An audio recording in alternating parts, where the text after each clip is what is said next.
Magandang araw po, Sir Santos.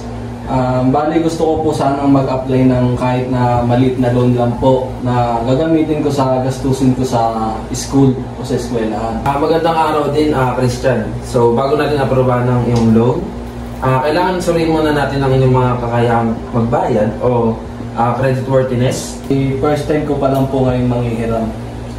Naiintindihan ko. Dahil wala ka pang credit history, titignan natin ang iyong kakayahan magbayad o capacity.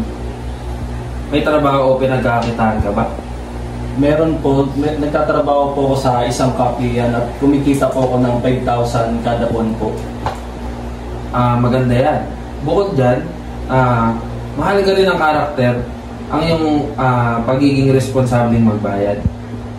Lagi ka bang nagbabayad ng bill sa tamang oras o minsan meron kang mga due date na hindi nababayaran sa bills mo? Opo, bali nababayaran ko naman po yung mga bills na dumadating sa akin at yung cellphone ko nga po sa totoo binabayaran ko din po buwan-buwan yun. Kaya kaya ko po magbayad. Good naman.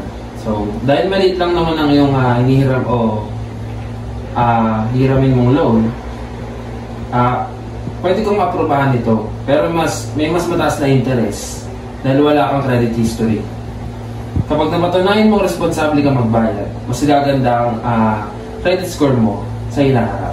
Maraming salamat po, sir. Sisiguraduhin ko po na magbabayad po ako sa tamang oras. Congrats.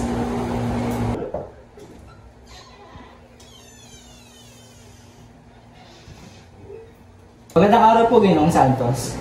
Gusto ko lang po sanang humingi ng loan para po palawakin po yung paninderya. So magandang araw, Carlos. Dahil may negosyo ka na, magandang senyalis yan na gamitin para sa 5Cs ng kredito para makita kung kwalipikado ka. Sige po, handa po ako. Una, kailangan mo ng kapital.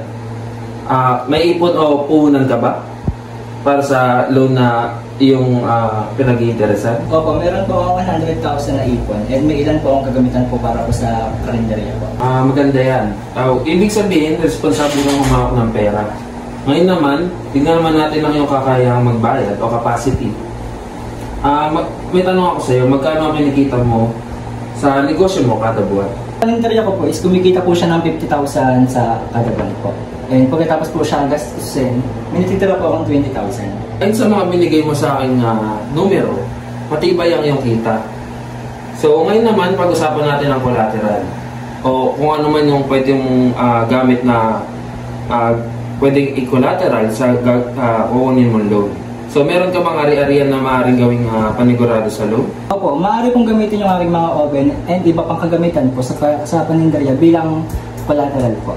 Gandang ideya yan. Panguli, kailangan natin ng kondisyones o ano mga pwede natin gawing perimeters sa pagkuha ng iyong loan. Mukhang maayos ang plano mo. Dahil may magandang credit history at collateral ka, may ialo ko sa iyo ang loan na may mababang interest. Pinabati kita, Carlos, na aprobahan ng iyong loan. Maraming salamat po, Ginoong Halimaw. Malaking tulong po ito para sa aking servisyo. Wala ka naman, Bogart.